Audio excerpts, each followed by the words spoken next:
नमस्कार दोस्तों, सनातन ज्ञान चैनल पर आप सभी का स्वागत है। अगर आप भी भगवान श्री कृष्णा के भक्त हैं तो कमेंट में जय श्री कृष्णा जरूर लिखें। तो चलिए शुरू करते हैं आज की प्रस्तुति। दोस्तों, आज भी हम ऐसे समाज में जी रहे हैं जो आज भी पुरुष प्रधान है। आज भी जब लड़की का जन्म होता है तो अधिकतर घरों में मायूसी छा जाती है।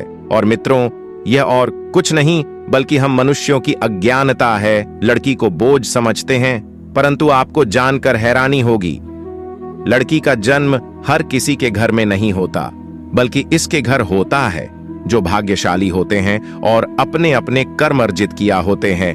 और आज हम आपको यही बताने जा रहे हैं कि भगवान कैसे घरों को लड़की का जन्म देने के लिए चुनते हैं और वह कौन से पुण्य कर्म है जिसकी वजह से कोई भी इंसान बेटी का मां या बाप बनता है। दोस्तों, भगवान श्री कृष्ण से अर्जुन पूछते हैं कि माधव, किन कर्मों के कारण किसी के घर पुत्री धन की प्राप्ति होती है, अर्थात कैसे घरों में बेटियों का जन्म होता है। तब श्री कृष्ण अर्जुन से कहते हैं, हे पार्थ, अगर किसी के घर बैठे ही भाग्य अच्छे होते हैं तो बिटिया सौभाग्य से, और जो भी स्त्री या पुरुष अपने पूर्व जन्म में पुण्य कार्य अर्जित किया होते हैं उन्हें ही एक बेटी के माता पिता होने का सौभाग्य प्राप्त होता है।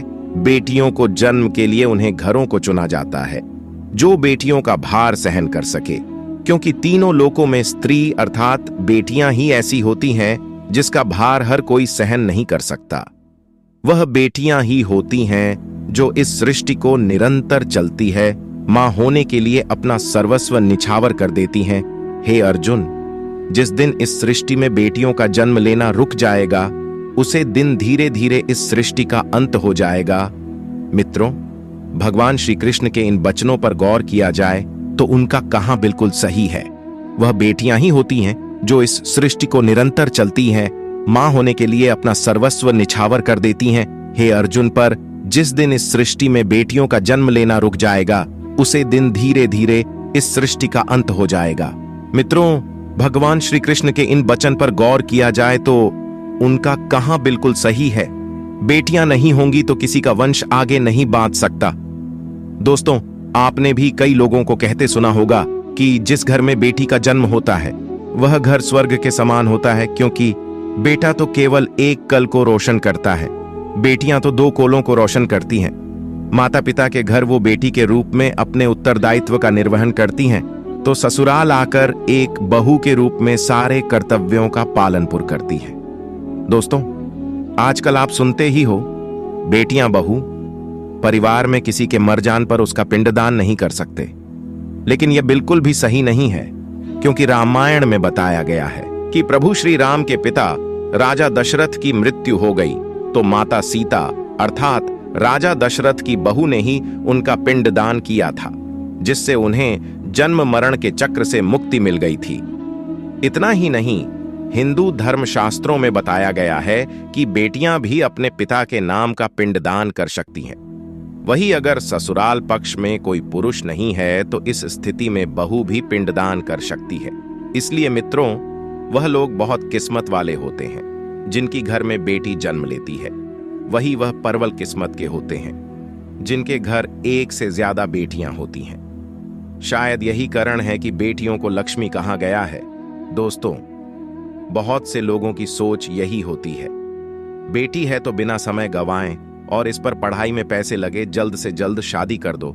लेकिन यह सोच एक बेटी के भविष्य को बर्बाद कर देती है।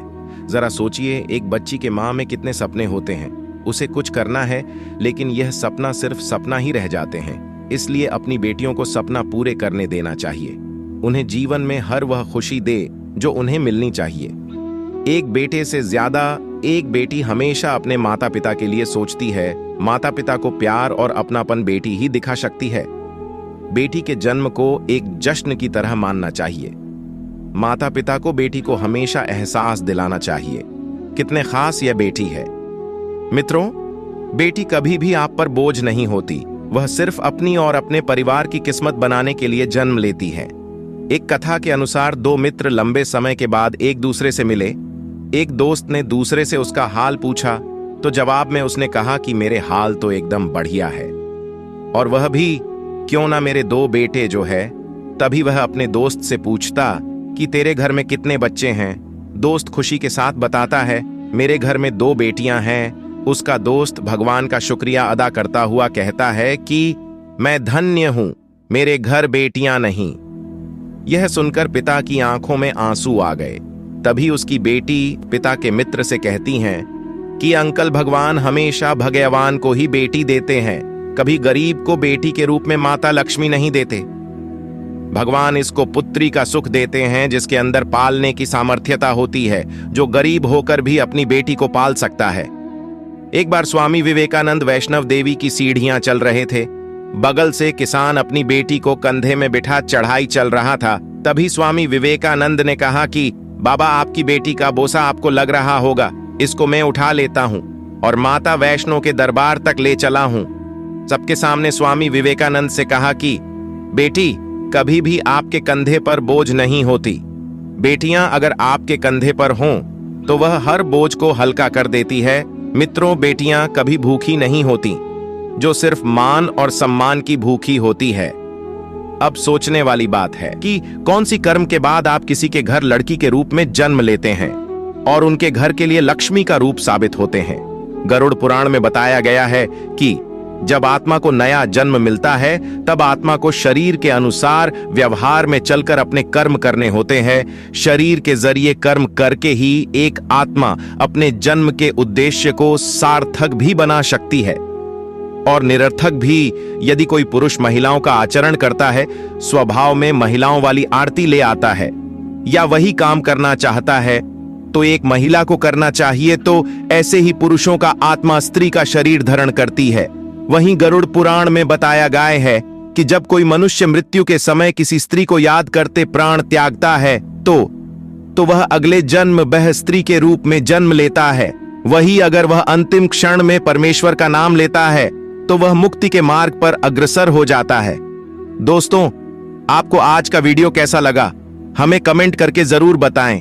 ऐसे ही ज्ञानवर्धक शास्त्र की बातें जानने के लिए हमारे चैनल को सब्सक्राइब करें।